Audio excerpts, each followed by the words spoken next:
रविवार को 2 बैठकें थी। पहली मीटिंग जो थी वो एचआरटीसी के जो पेंशनर कर्मचारी थे उनसे संबंधित थी।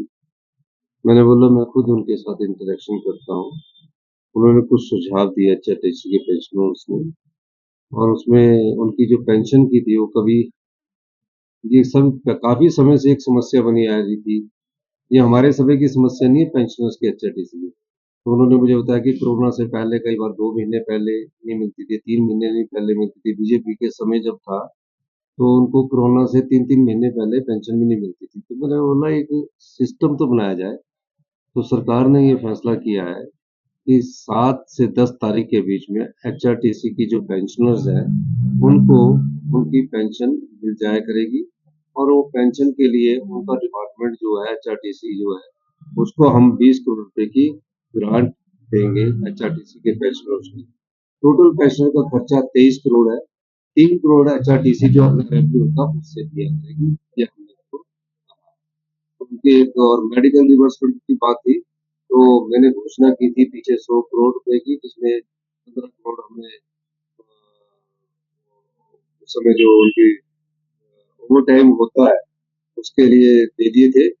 20 करोड़ रुपया मैं मेडिकल रिimbursement के लिए उनको दे रहा हूँ, ताकि उनका पूरा मेडिकल रिimbursement हो जाए, और उसमें 13 करोड़ एचआरटीसी के पेंशन और 7 करोड़ रुपए इस बारे में हमारी बात हुई। इस स्थिति का मैंने आकलन किया, और मुझे खुशी है बताते हुए कि हमने जिस व्यवस्था परिवर्तन के द्वारा प्रदेश को आत्मनिर्भर करने की सोची थी, उस दृष्टि से हमने इसमें बहुत जल्दी सुधार किया। और जिस प्रकार प्रदेश सरकार की आरडीजी को 10,000 करोड़ रुपया काट दिया गया, जो 1952 से मिलती रह रही थी, उसके बाद भी मुझे खुशी इस बात की है कि हमने उसको बहुत तेजी से उस स्थिति में सुधार किया। कुछ जगह हमने फैसले किए, कुछ फैसलों से कुछ कर्मचारियों को जरूर थोड़ी सी तकलीफें हुई है, लेकिन ये तकलीफ ज्यादा समय के लिए नहीं थी। उसका मतलब ये है कि वो जब कोई चीज हमको ठीक करते हैं, कुछ चीज को हम लाते हैं तो उसका थोड़ा सा प्रभाव पड़ता है, लेकिन हम चाहते हैं कि सभी कर्मचारी अधिकारी को सिस्टमेटिक ढंग से उनकी जो सस्टेनेबिलिटी है वो रहे। उस दृष्टिकोण से हमने एक फैसला किया, और जो चीफ सेक्रेटरी है, एडिशनल चीफ सेक्रेटरी है, डिप्टी कमिश्नर्स हैं, जिनकी सैलरी को, और जो एमएलए हैं और जो मिनिस्टर्स हैं, उनकी जो डेफर की गई थी सैलरी को, उस डेफरमेंट की जो नोटिफिकेशन हुई थी उसको मैंने विड्रॉ कर दिया। अगले महीने से उनकी डेफरमेंट सैलरी जो 3 महीने का एरियर होगा वो भी मिलेगा, और जुलाई में उनको पूरी सैलरी भी मिलेगी, एक्सेप्ट चीफ मिनिस्टर को छोड़। बिल्कुल अच्छी तरह सुधार हुआ है, और अच्छी तरह सुधार से हम बढ़ रहे हैं। हमारा राजस्व जो हमने बंद किया, भ्रष्टाचार के चोर दरवाजे बंद करे, उसमें बहुत तेजी से सुधार हो रहा है, और उसमें हमारी मेहनत और हमारे फाइनेंस के अधिकारियों का भी बहुत बड़ा योगदान है। और जो हमने फैसले किए जिससे हमको ये लगता है कि यहाँ से पैसे निकाले जाते थे, काफी पैसे निकाले जाते थे, तो उसको मैंने थोड़ा सा रिस्ट्रिक्ट करके आगे बढ़कर इस सुधार की प्रक्रिया को आगे बढ़ाया है। इसीलिए जो हमने बजट के भाषण में डेफरमेंट किया था, उस डेफरमेंट के साथ हमने ये कहा कि ये डेफरमेंट जो है इसकी नोटिफिकेशन, क्योंकि हमने वित्तीय स्थिति में सुधार कर दिया है, इस नोटिफिकेशन को मैं जो करता हूँ। और इसके अलावा जो हम ग्रांट देते थे, जैसे बिजली बोर्ड को हम 2200 करोड़ रुपए की ग्रांट देते थे, तो बिजली बोर्ड को जो 2200 करोड़ रुपए की ग्रांट देते थे उसमें हमने जब सुधार किया, तो आज हम उसमें सिर्फ 1000 करोड़ रुपए की ग्रांट दे रहे हैं। 1200 करोड़ रुपए की ग्रांट जो है, मैं बिजली बोर्ड के कर्मचारी अधिकारियों को भी धन्यवाद करना चाहता हूँ, सभी आम जनता का धन्यवाद करना चाहता हूँ कि उन जो हमने बिजली बोर्ड में हमने जिस प्रकार के फैसले किए उसका लाभ मिलना स्टार्ट हो गया।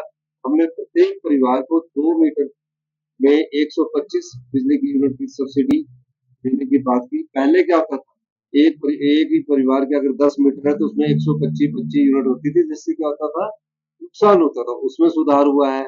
फिर हमने जो कमर्शियल ऑर्गेनाइजेशंस है,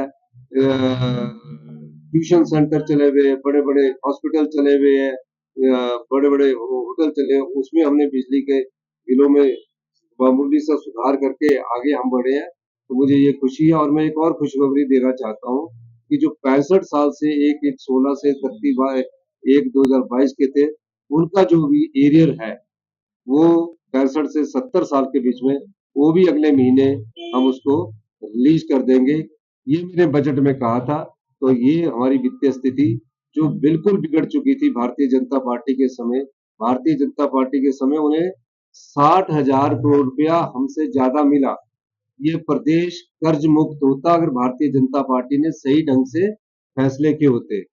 प्रदेश में कर्जा नहीं होता और प्रदेश हमेशा सुंदर और आत्मनिर्भरता और हमारी आर्थिक समृद्धि ज्यादा होती। लेकिन भारतीय जनता पार्टी को 47,000 करोड़ रुपया आरडीजी का मिला, 13,000 करोड़ रुपया जो हमें वैट और एक्साइज के पहले मिलता था, जीएसटी लगने के बाद उसमें सिर्फ मात्र उनको जीएसटी कंपनसेशन के रूप में 3200 करोड़ हर महीने मिलता रहा। लेकिन वैट और एक्साइज से हमें कितना आता था? 4,000 करोड़ आता था और वो मई 22 में 32 में बढ़ गया। अब भारतीय जनता पार्टी से सवाल ये पूछा जाना चाहिए कि तुमने प्रदेश की संपदा को लुटाया है। राजनीतिक तौर पर अगर देखा जाए तो भारतीय जनता पार्टी ने आप लोगों का जो धन था वो भी लुटाया। हमने 3 साल में अच्छे फैसले किए और जिसकी समृद्धि का प्रतीक ये आज निकल कर आया कि हमने जो आत्मनिर्भरता की बात की थी, अगर ये 10,000 करोड़ रुपया हमारा दे देते तो आत्मनिर्भरता तो हम 26 में होने थे। लेकिन 2027 का टारगेट होकर भी मुझे आज खुशी है कि वित्त विभाग के अधिकारी हमारे फैसलों के माध्यम से आज हम जो डेफरमेंट थी उसको विड्रॉ किया है और जो 65 से 70 साल के जो कर्मचारी उनका पूरा एरियर जुलाई महीने में दे दिया जाएगा। कर्मचारियों के लिए, कर्मचारी हमारे प्रदेश की रीढ़ की हड्डी है। भारतीय जनता पार्टी ने ओपीएस के द्वारा हमारा 1600 करोड़ रुपया बंद किया। अगर ये बंद ना किया होता तो मैं कह सकता हूं कि हम पूरा एरियर इनका दे सकते थे, लेकिन इन्होंने बंद किया। और मैं आपको कहना चाहता हूं कि इन्होंने अपने मित्रों को, ठेकेदारों को लाभ पहुंचाने के लिए 1,000 करोड़ की बिल्डिंगें बना दी। हिमकेयर में सबसे बड़ा घोटाला हुआ है। हिमकेयर योजना को हम नया स्वरूप देने जा रहे हैं, एक नई योजना लाने जा रहे हैं जिसमें आप पत्रकारों को भी हम सम्मिलित करेंगे कि कल को आपको मेडिकल हेल्थ की अच्छी सुविधा मिले। ये सारी चीजें जो है छोटे छोटे लाभ के लिए देखकर इस ऐसे लाभ प्रदान करना है हिमाचल प्रदेश की जनता को जो उनके अंतिम समय, अंतिम सांस तक चले। इस प्रकार की योजनाओं पर बात फैसला कर रहे हैं। इसमें थोड़ी कठिनाई जरूर है, लेकिन मैं आपको कहता हूं कि इससे हिमाचल प्रदेश के 75 लाख लोगों को फायदा होगा। लोग भारतीय जनता पार्टी को वोट क्यों देते हैं? गैस का सिलेंडर आम आदमी की जेब पर डाका डाल रहा है।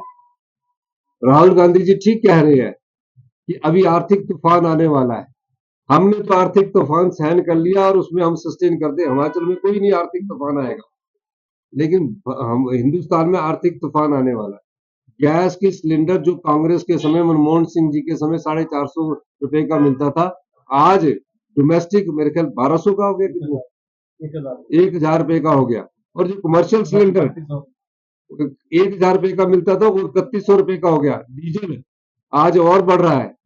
तो उस समय ये इस चीज से लड़ने की केंद्र सरकार को जरूरत है। प्रदेश ने तो उस आर्थिक संकट को देख लिया, उससे उभर पड़ा, लेकिन देश का संकट अभी आर्थिक का आने वाला है। जो नुकसान हुआ है हमारे फैसलों से, हमने उसको कवर अप किया है और हमने कल कवर अप किया और इसका फायदा आने वाले समय हिमाचल की तरफ। कोई मसला नहीं है। नशेड़ी आदमी को स्टेटमेंट कभी दे दे तो उसमें क्या मसला है? उनकी स्टेटमेंट को सीरियसली नहीं लेना चाहिए। धन्यवाद।